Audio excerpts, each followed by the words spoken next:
Hey everyone, I am absolutely thrilled for this very last session of my Happy Misfits podcast to have with me the incredible, the marvelous, the delicious Isabelle Fortin, mon petit cœur québécois.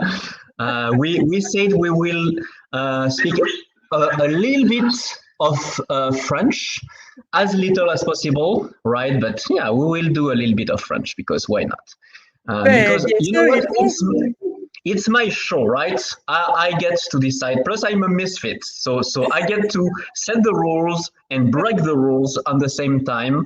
That's Like I do right. whatever I want. That's right. And before I go wild, I will let the amazing, adorable Isabelle say a few words because you know me, folks. I will start talking and you will just have me for 5+ minutes. So let's give Isabelle a chance to start this show. And as I'm supposed to talk, I start coughing. That's the kind of misfit I am. Well, I'm so happy. I'm your last guest. I didn't even know I was your last guest. So this is your the last guest of your first season. Alors, tu termines la saison à beauté. Yeah, my name is Isabelle Fortin, and I am a team leadership strategist. So I help leaders to create a better company culture so they can add a little bit, actually a lot of humanity in their leadership style. And they can adapt their leadership style to each and every individual that they need to lead. And they have to, and so that they learn how to adapt their communication style to every team member also. So that's what I do for a living. And I'm really happy to be here. Yeah, as hopefully everyone in the audience will be very happy to have you as well, because yeah, we deeply love you in the Hounds and in like probably every container you've been in, I'm pretty sure. And if not, you know what? They're lost. They just can't handle your amazingness. And actually, that's the thing, right? Today it's misfitness and rebelness assembling because you're a rebel at heart, and we will explore that in a minute. And yeah, you know what? Before I really introduce you, and actually it's how we've met, right? So Isabelle Fortin, for the ones that don't know you, you're from Montreal, Canada. Actually, you live in Montreal. I don't know if you're from Montreal, but you live in Montreal, which is actually the only, not the only city, but the only state, county, I believe you say in Canada, I've ever been to in Canada. I've only been in Quebec. So yeah, Montreal, I've spent one amazing month back in 2009, incredible experience. So deep love for your city. And so we've met through the absolutely exceptional Hounds of Business Community. And thank you, 3000 Micah Shabrunner, for founding and leading our Hounds of Business Community. You rock big time, big dog. Yeah. We love you. And yeah, it's exactly how we've met, Isabelle and I. And yeah, I was just blown away. You're a powerhouse, a real one. Like I don't know how you do all of that. I'm not even sure. Yeah, I believe you have a kind of ADHD something, but I have no idea how you do everything you do. Like it's beyond human capabilities. Yeah, you're just Mike's right hand, a very powerful right hand, and we love your service, right? We love everything you do for the community and everything you do just on LinkedIn, because I've been in shitty teams led by shitty managers and bosses. And guess what? It's one of the reasons why I'm a solopreneur now. Okay, it's also because I'm a misfit and I'm a weirdo at heart. And yes, I was built to fly on my own, but still, one of the reasons why I started is like, no, I prefer to struggle by myself rather than have shitty bosses above me. So what you're doing is so extremely important. So we will get there in a moment, but we also are connected. Yeah, guess what? Through our francophone culture, right? So you're from French Canada, Quebec, and I'm from France. So we have the same language, but we have also the same kind of culture. So you have a kind of double culture because Quebec is still Northern America, right? So you still have a big, deep culture linked to your southern neighbors in the US and your Western neighbors in the English-speaking Canada. But still, you have also that Francophone culture, this French-speaking culture that is extremely important. And actually, it's kind of funny for everyone that don't know Quebec and never been to Quebec and don't know people from Quebec. You're actually much more fierce about your French-speaking culture than we are in France. Yes. Because you're surrounded with English-speaking people. So for you, like French is your God mind that you are fiercely protecting. It's like, no, you shall not pass, right? Like Gandalf in the Lord of the Rings, like with the staff. No, you shall not pass, fighting the Balrog. So it kind of looks like that.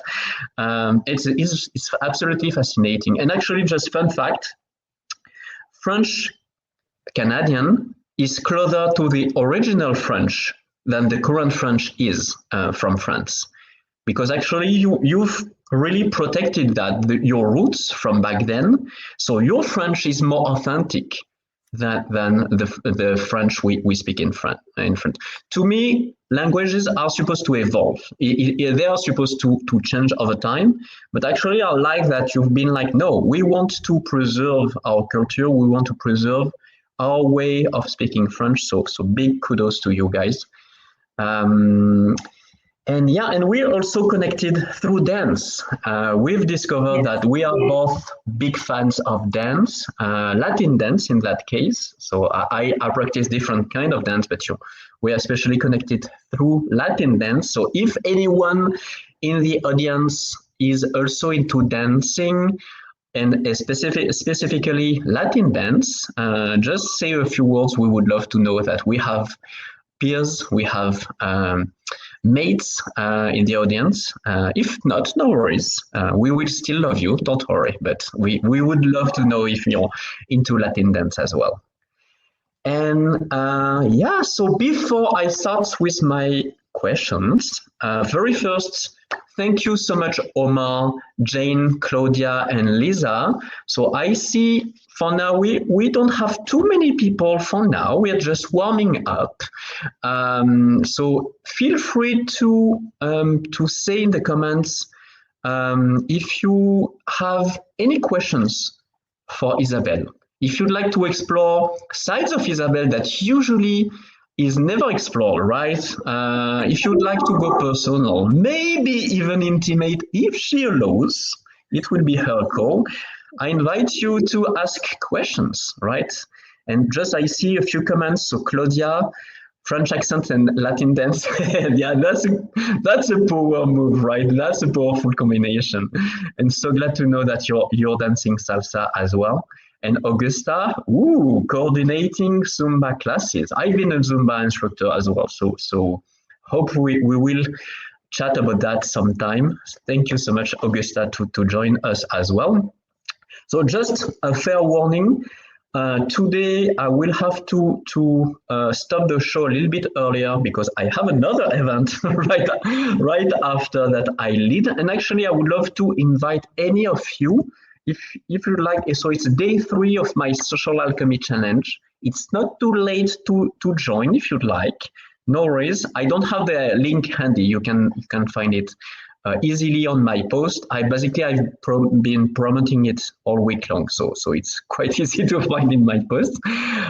If you don't want to, no worries. Just this time around, the show will be a little bit shorter, so we better gear up. We better buckle up, because now it will all about Isabelle Fortin, mon petit cœur québécois. All right. So my first question, I don't see any questions in the audience yet. So my first question, what flavor of misfit are you? What makes you stand out from the norm? I'm definitely a rebel. I'm a card carrying, assumed, rebellious person at heart. And for me, being rebellious is not going against the grain just for the hell of it. It's about honing into who I am and doing things my way. That doesn't mean I can't conform when it works well, when things are good, if like when I was an employee, if the company culture was aligned with mine, well, then I wouldn't go against the grain just for the sake of it. But I will do things my way and on my time, and there's no budging from that. This is my life. This is the life that I get. I don't know whether we get to come back or not. That's neither here nor there, because as me in this particular experience this time around, even if my soul does come back, whether it does or it does not, this is what I get. So I'm going to get the most out of it, and I'm going to do as much as I can, and I'm going to be me as much as I possibly can. And if people don't like me, that's quite okay. They don't have to. There are, close to 9 billion people on this planet. And if I'm not your cup of tea, that's okay, because I'm not tea, I'm champagne. I love that. That's amazing. And I love that your rebelness comes from authenticity, comes really from just being who you are and being okay to polarize, actually, and being okay with, you know what, some people won't like me, and I don't want to pretend, I don't want to wear a mask so they like me more, maybe. Which actually I believe it never really works, because most people, I believe, we are actually much smarter and much better at emotional intelligence that we give ourselves credit for. I agree. And usually people, they can feel it. If you're not genuine, if you're fake, they will feel it. They might not realize consciously. They might still be, buttered up with all your lies and all your, fakery and whatnots. But deep down, they know. Deep down, they feel you're not congruent. You're not aligned. And there is something inside of them that makes them feel kind of icky, or kind of, there's noise, right? Like the communication is not clear. There is static around. Mm-hmm. And I deeply believe there is something like that. Some people are better at catching that. But actually, why try? Why going the snake oil seller way, when actually could just be authentic, just be fully who you are as much as possible, and not trying to pretend and not trying to play a character. Don't get me wrong, I love playing characters in role-playing games, in video games, in theater. I love playing characters, right? But in real life, with real people, I prefer to be me. Now, there is another side of that. It's not easy to figure out who me is. Most people, actually, they have no clue who I am. What do I like? So actually, figuring out who we are in the middle of the culture scape, like Vishen Lakhiani calls it, like all the pressure around from the culture around us, the education of our parents, peer pressure, etc., media pressure, politics pressure, that can be quite challenging. So the idea is not to, like, if you still haven't figured out who you are, don't blame yourself and don't blame anyone. It's a process, it's a journey. And I love that actually you apparently at least started to have some good awareness of that early on. At least it's my understanding. Like if you've built that rebel attitude and that rebelness over time, it's probably you've started to have some big chunks, big pieces of who you are early on. And actually, maybe I'm assuming. I would love to know about that. What do you think? I'm excuse me. I'm a little bit of a puzzle when it comes to authenticity, because deep down I've always been who I am, and I've always stood my grounds in who I am. And when I was in my 20s, I was dating this guy, and he said, "Oh, you're a once in a million kind of girl." And I said, "Actually, no, I'm once in a lifetime kind of a woman." So that's always been extremely assumed for me. However, like really, truly tapping into who I am at my core and not being afraid of showing that to the world, and showing up vulnerable and trusting that I'll be okay. That came in my 40s. So like part of it is ingrained, part of it was, just from the get-go. That's how I was as a kid. But the other part, like especially the vulnerability, that came a little bit later on in life. And it came with a lot of work. It came with a lot of therapy and coaching and deep diving into the pain and the hurt and the shadow. And because without the shadow work, you don't get to be who you are, unfortunately. So, and to come back to what you were saying about authenticity, the opposite of belonging is fitting in, because fitting in is about adapting who you are to your surroundings. And I will not do that. I'll negotiate a cup of coffee. I'll negotiate a contract with you. I'll negotiate where we go for dinner, what movie we're going to watch, but I will not negotiate who I am. Not with you, not with my parents, not with my siblings, not with my lover, with no one. This is who I am. And it took enough work to be this person and to hone in into who I am, that I will not negotiate who I am with you. And that's, for me, that's what authenticity is. Yeah, I love that so much. So many good things. I don't know about you in the audience, but yeah, I already love this conversation so much. And first, I would love to thank you, Isabelle, Charito, Willis, Hakon. Apparently, we have Lady Drew as well. That we can't read your comments. And so, thank you so much for joining this conversation. Thank you for being by our side. It means a lot to us.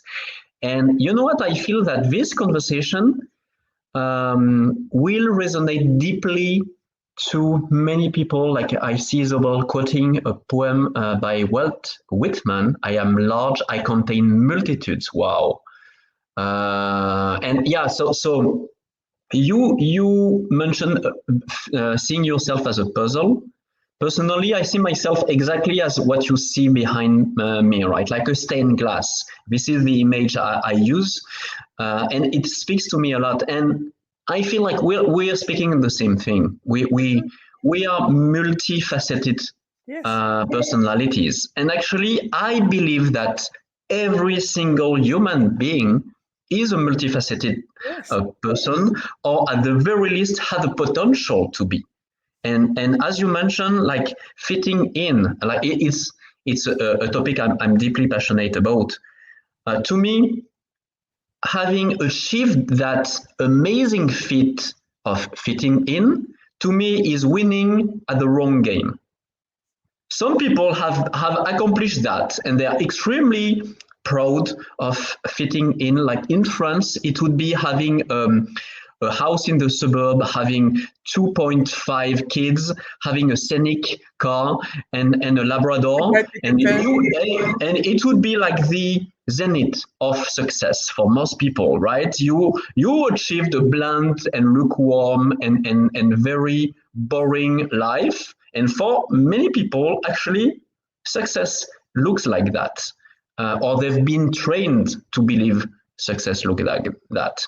And to me, it's like, if it's really what you're craving for, if it's really what you desire, and there is nothing wrong with that. Don't get me wrong. Having a cute house, having a Labrador, having kids, nothing wrong with that.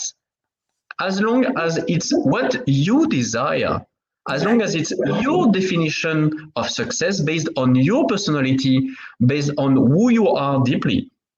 And actually, yeah, to me, the real game is belonging, not fitting in. And if it happens that you're winning at the game of belonging, leads you to the same outcome, same house, Labrador, car, and kids, wonderful. It means, you know what, society gave you the right keys for you.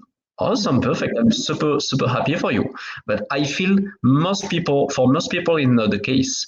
For most people, this shoebox of sorts that we've been presented as the grail of the cornucopia of happiness actually doesn't fit most of us. Probably like 95% of us won't fit and won't be fully happy and accomplished and fulfilled by that definition of a success or happiness or whatever you call it. So yeah, I love that. I don't know about you in the audience, if you have any comments, any questions already, if you'd like to know more about what Isabelle shared. We have, I don't know if it's a real question actually, living an unexamined life. What is the allure of that? I'm not sure I understand the question. Yeah, I love the way you framed it. I'm not entirely sure to understand what you mean. So remember, Hakan, actually you're the same, I believe, but we are not English speaking speakers, native speakers at first. So I'm not sure I understand. I feel Isabelle neither. But we'll see. If you could explain a little more, that would be amazing. But you just used allure, which is a fantastic word. Just for that, you have giant kudos in my book. And okay, let's see. We have a proper question, or an understandable question from my point of view, from Jane. How do you build resilience? That's a big one. It sounds like a philosophy question, like you have 3 hours, right? It would be a final test, a final year test sort of question. Do you want to play with that one, Isabelle? Oh, actually, this one is for me, it is not a 3-hour answer. It is a 1-sentence answer. The way you build resilience in your life is by accepting the life that you have exactly how it is. Not the Disney version, not the horror movie version, not this is what my parents wanted, but to be willing, that's where resilience comes from. To be willing to look at it as is. The good, the bad, the ugly, and everything in between. And in order to do that, you need to be willing to sit in the pain. And that is what people don't do. They don't sit in the pain because it hurts like a mother. And so they mask the pain with everything, with the house in the suburbs. And I do have a house in the suburbs. They mask it with alcohol, with changing sexual partners every 4 months, or by not having sexual partners at all. They mask it with something outside themselves. So how do you build resilience? You sit in the pain and you ask it, what are you here to teach me? And when you're willing to do that, the answers come. I love that so much. It's extremely powerful. Folks in the audience, I hope you're taking notes. That one is very, very, very powerful. And there's I mentioned him recently. There is a master coach, amazing master coach called Michael Neal, and he has that concept of sitting in the mud, which is the same. Like we call it mud, muck, pain. It's the same. Like don't shying away, not shying away from your emotions, from what's going on. And there is something very interesting. One of the recurrent pain points of entrepreneurs, but actually any professionals out there, is procrastination, right? Procrastination is a very nasty tendency for so many people. And there is that guy called Nir Ayal. He is specialized in helping people become indestructible, really being able to get rid of distraction and be able to focus and really kind of leverage their best potential. And he has that concept that procrastination comes from not handling frustration. And frustration management is actually pain management. Yes. If you, it comes down to exactly what you said. If you handle your pain, you handle your frustration. You handle everything. And you don't have to deal with procrastination anymore because you have your pain in check. So you just move on and you just do whatever you have to do. So it's extremely, extremely powerful. And I feel there is so much work to be done, especially with kids, because it starts very early on, right? Yes. Around frustration management and pain management. And yeah, well, we won't go that way because yeah, that one could definitely take hours. But yeah, frustration and pain, that is so important. So thank you so much, Jane. Agreed with you, obviously. And we have Claudia that shared the powerful message and respond to resilience. And thank you so much for your comments. We really appreciate it. And Jane, thank you again for your amazing questions. And we have the follow-up question from Hakan. So when you don't question your experiences, when you go through life blindfolded, is that a good life? Well, what do you think? I don't have the answer for your life. I only have the answer for mine. So I know what works for me. For me, it doesn't work because I don't have that. I can't bullshit myself. I've tried. I've spent decades trying to bullshit myself and I just can't. It doesn't work for me.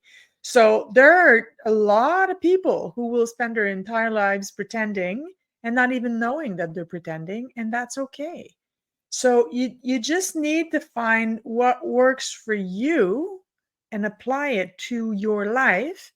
And the main thing about that, and please excuse my language, but you need to stop giving a shit about what other people thinks about how you live your life. And when I say stop giving a shit, I mean about anybody's opinions. Everybody. Your parents, your siblings, again, your partner, it is your journey. And it doesn't make you selfish. It's not what this is. Selfish is not that. But you have to find the recipe that works for you. And for me, for me, the answer has to be simple. Because I find that human beings are extremely complex. We are extremely complex creatures. And because we are complex, we complicate things.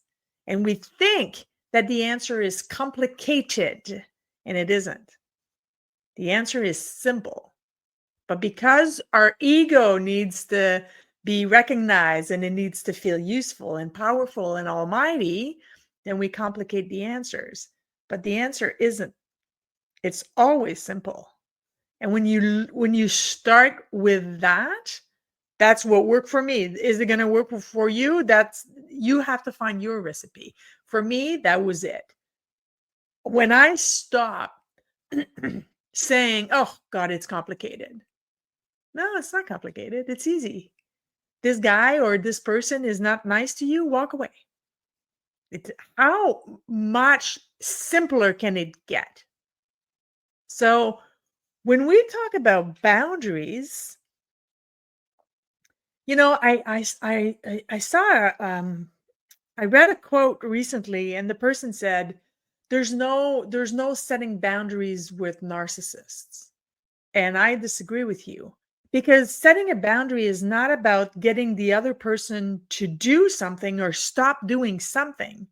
It is telling the other person, or showing, that's even better, showing the other person what are the consequences of that behavior. That's a boundary.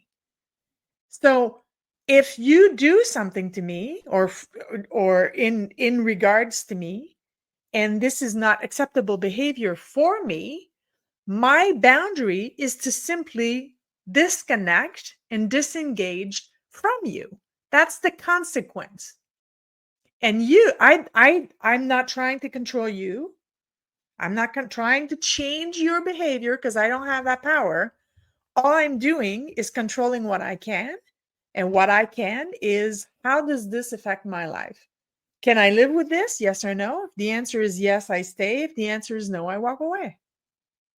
That's not complicated. That's actually quite simple. But we like to complicate things.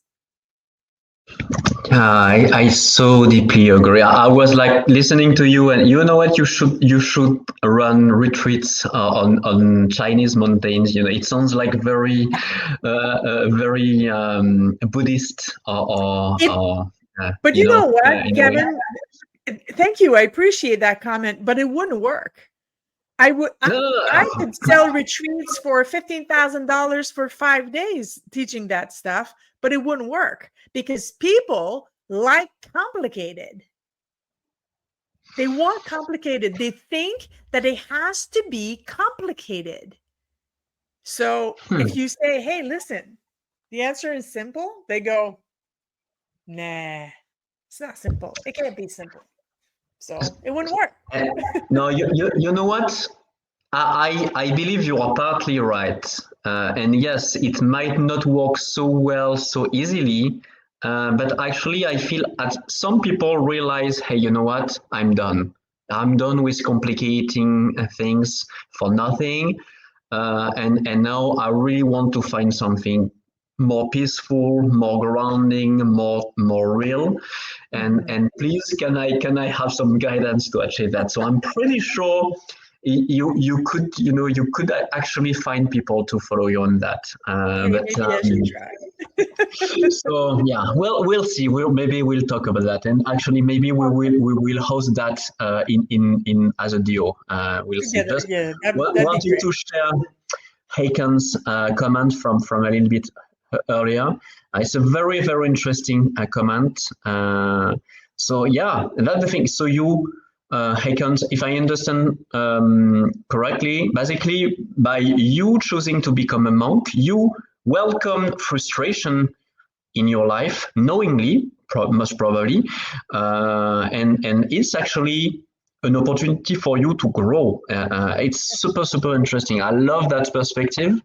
So we won't go deeper into that, because we have several questions I would love to share with our guest today, but that's super interesting. And actually, I feel, I would love to know more sometime. So let's have a coffee chat or something, Haken, sometime. But I would love to know more about your experience as a monk, especially as you have an entire life experience before becoming a monk, in my understanding. So probably your experience as a monk is very different from a youngling becoming a monk early on, etc. So probably it's super interesting. So let's keep that for later. And actually, maybe you will be one of my guests for season 2. We'll see. Okay, so let's move on. So we had a question actually several questions from Willis. So we will see. Maybe I won't be able to showcase all your questions, Willis. But let's start with that one at least. How would you approach a corporate meeting on closing a deal and be able to control your emotions? Oh, that's, yeah, it's that there's two variables to that answer, because it depends if the meeting is yours. It depends on a whole bunch of things. But if I want to stay a little bit vague, is if you're setting the meeting, then you're setting the tone. So you're the one who's setting the tone. And when you set the tone of the meeting, then it's easier to set a tone in the emotional zone that you're willing to go.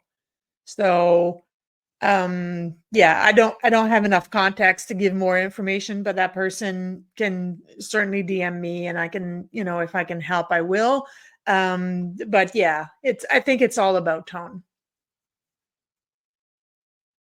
So yeah, I love that you prefer, being careful with your answer, as context matters a lot, right? Yes. So obviously, I feel it's difficult. Once again, fitting in, right? Hardly a good answer.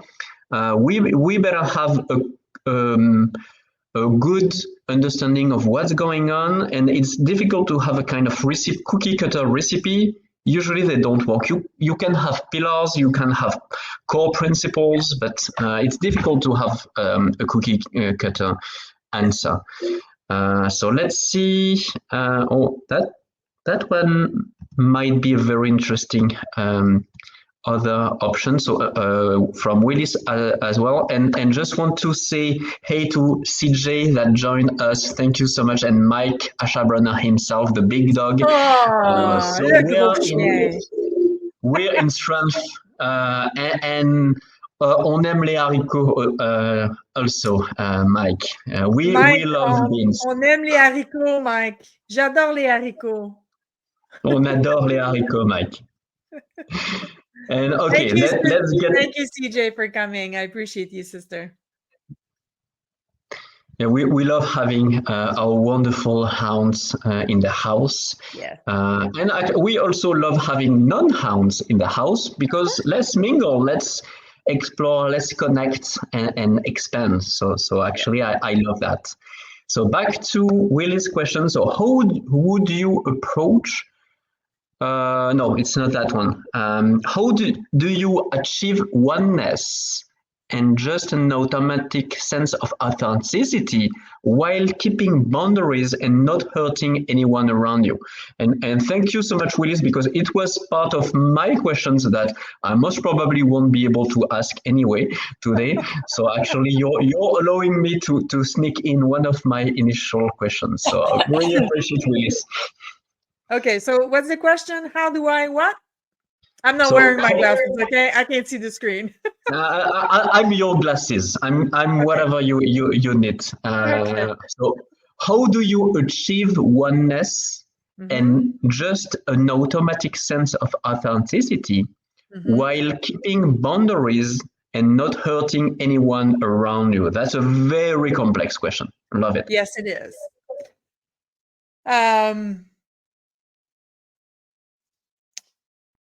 The way that I approach authenticity is, and actually, funny enough, I had this conversation with my coach yesterday, and the way that I describe myself is that I'm a verb.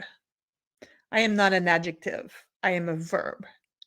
So that's, for me, that's the best way to describe that I am not what I do. I am an entire being. So instead of concentrating my efforts into doing things in order to be somebody, I am that person. And the fact that I am that person makes me achieve things. So that would be the first one, my first answer.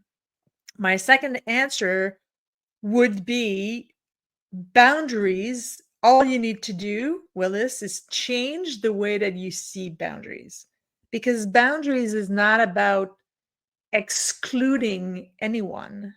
So when you approach it with that belief that it's not about hurting anybody or saying no to anybody, mind you, boundaries come with a lot of no's, but when you say it with kindness, when you say no, knowing that you are doing it for you and not against somebody, it changes your mindset. And you are not responsible for the hurt they feel. You might trigger it, but more than likely, you will not cause it. So when you have that in mind, and when you know and you go in your heart and you go with setting the boundaries with an open heart and with this is for me. This is not, I'm not trying to change you. I'm not trying to correct your behavior. I am not telling you that your behavior is not correct. I am saying that this behavior is not tolerated by me. So when you speak with I's and je en français, then it works better. That would be my answer for that part. How do I achieve oneness? As soon as I figure it out, I'll let you know. That's I love it. a moment-to-moment battle. No, it's an amazing question, Willis. Once again, an Yes. amazing answer, Isabelle. And I love that you mentioned that boundaries are not against anyone. Walls are. When you're raising walls, yes, the walls are against someone. You're not letting someone invade you. The walls are something else. And as much as possible, you don't want to build walls, right? But boundaries, they're here to protect you and actually protect the other as well. Because guess what? If you feel invaded, you will feel most probably the urge to respond. And most probably the response won't be too nice. It might get ugly. So actually, by setting boundaries, healthy boundaries, you're also protecting the other from a potential misbehavior of your part. Because if someone is stepping on your toes, guess what? You might want to punch them in the face. Not that they you're hating them. It's just a natural reaction. You hurt me, I naturally feel the urge to hurt you. And yes, whenever we let that happen, usually it gets into very bad outcomes. Remember Romeo and Juliet, right? Vendetta and bad blood over generations. We don't want that. So we better set healthy boundaries from the get-going, so we avoid those kind of reaction. Nobody invades you. You don't feel the need to punch faces. Everybody's happy, hopefully. Yes, and when you get good at setting boundaries very early on, you don't get to the frustration because you don't put up with the behavior. You walk away from the behavior that is causing you aggravation. So you don't. It's nip it in the bud, right? It's just you cut that crap right now. And it's not about changing the other person. You have no control over how they behave. What you have control over is the consequences that it's going to have. So I don't try to change anybody ever. I have a hard time changing myself. Why would I try to change you? However, I've become extremely good at showing where the limits are for me. And that's it. Don't make it too complicated, Willis. I deeply love that, and it's very, very good what Mike shared. It sounds like it is kind of like gently putting a child in time out. Yeah, it can be gentle. Boundaries can be healthy and gentle. It doesn't have to be harsh. It doesn't have to be violent. And once again, it's not against them. It's for us and for them as well, as a benefit, as a byproduct. So yeah, and so Willis is thanking you for the answer, and we we have to calmly but still start getting to the wrap up and the end of this show, and I would love for you to explain what's cooking up for you.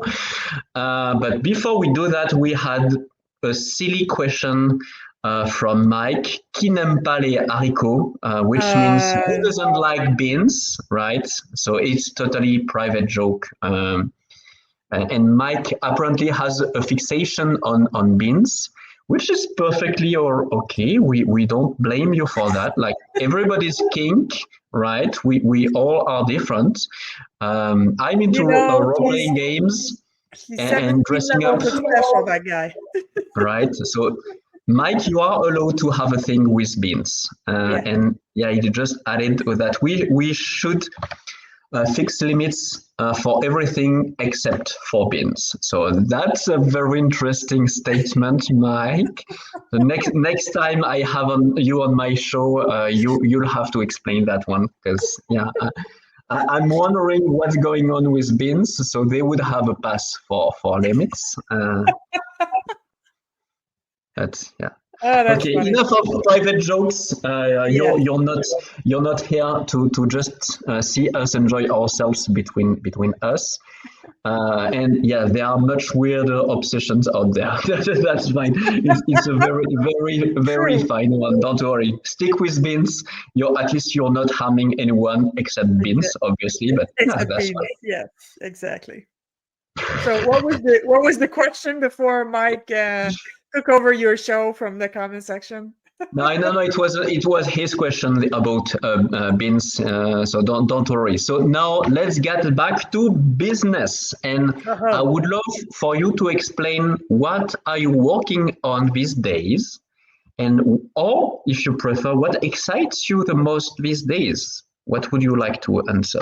Oh goodness. Well, what I'm working on is just continue to build my business so I can help as many leaders as I possibly can. Again, for them to create a community, not a community, culture actually is better. The word culture is better, where humans are allowed to be humans. Right? Because that's what it's about. This is not 1973 anymore. You can't lead by, banging your fist on the conference room table and barking orders. And so that's what I continue to work on, is to continue to build that business and to get as many customers so I can help as many people as I possibly can. And the big project that I'm working on is I've been invited to be the keynote speaker at an event on the 24th of August in Detroit. And so I'm working on that speech because I have a 45-minute keynote speech to do, a presentation to do, and I'm designing it. So this is not ChatGPT. This is me actually putting pen to paper and building this speech and building what kind of information I want to give and what kind of support I want to provide for them. And so that's what I've been working on for the past couple of weeks, and I will continue to. Building 45 minutes isn't it doesn't take 45 minutes to write a 45-minute speech, right? So I've been working on that a lot.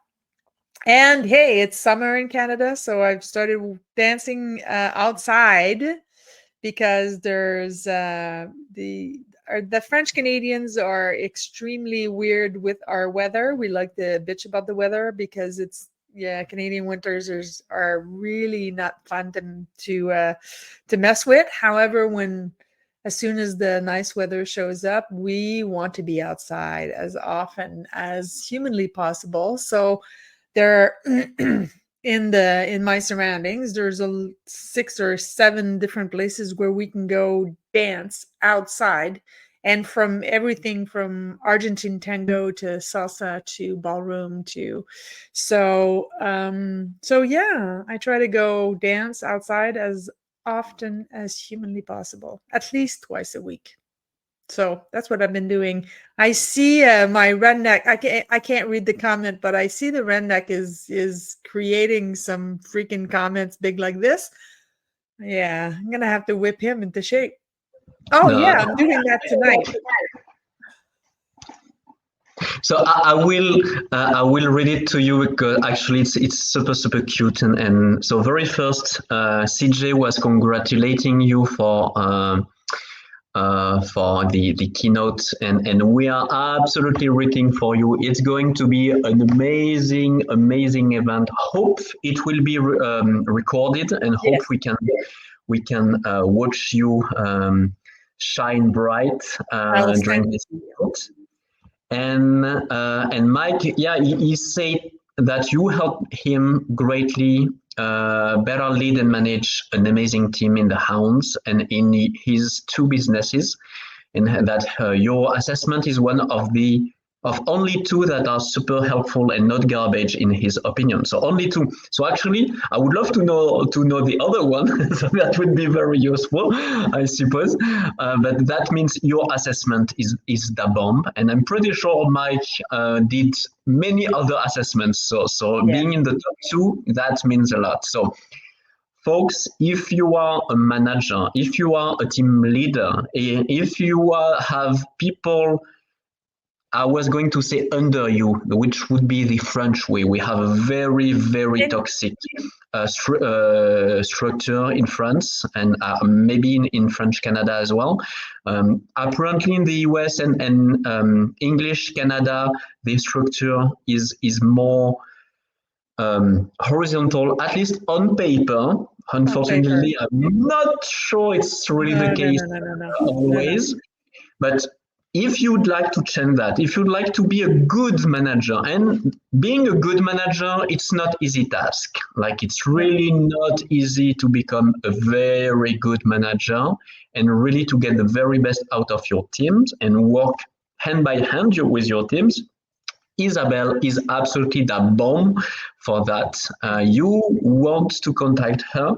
If you're not a manager, you still can contact her to go and then or have a few laughs or learn how to uncomplicate life and go on a retreat on a Chinese mountain. We still talk about that in time. Actually, if I can interject for a second, the Nova profile that I do, that I'm specialized in, is actually for everybody. So I am specialized in helping people in leadership roles. But as far as the Nova profile, which is a psychometric assessment, and it's not a personality test. It really is not. The test lasts between 15 to 20 minutes, but comes out a 30-page report. And it's about your cognitive preferences, and it's about your behavioral preferences and your communication preferences.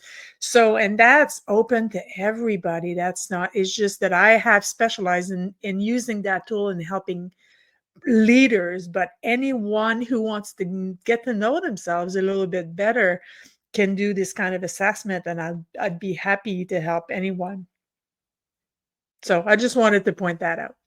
No, and you're right. Thank you so much. So yeah, I tend to assume that this assessment is more for leaders and managers, but I love the idea of actually it can help everyone. And back to exactly what we mentioned, we are complex individuals who are puzzles or stained glasses or Frankenstein monsters or whatever you call yourself.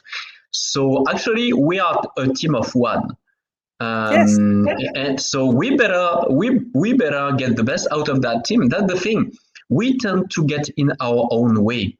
Most of us, we tend to judge ourselves. We tend to do exactly what we shouldn't and kind of self-sabotage on a regular basis. At least it is what I've done for the longest time for most of my life.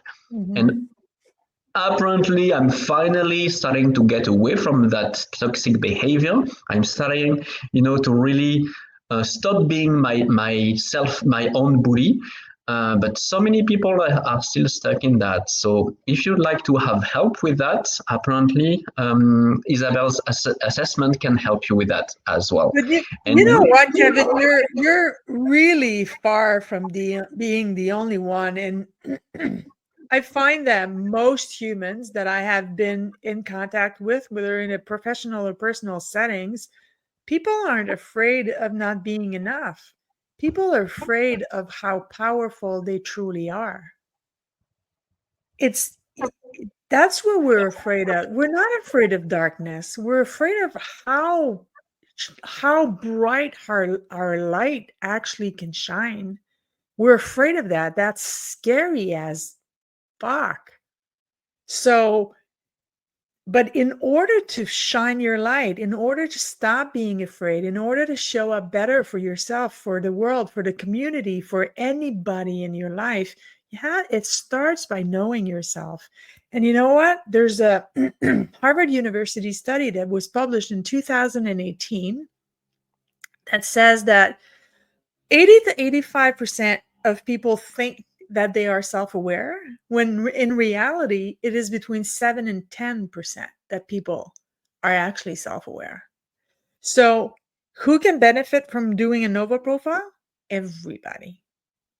This, like I said earlier, this is not a personality test. This is a cognitive preferences. This is how is your brain wired?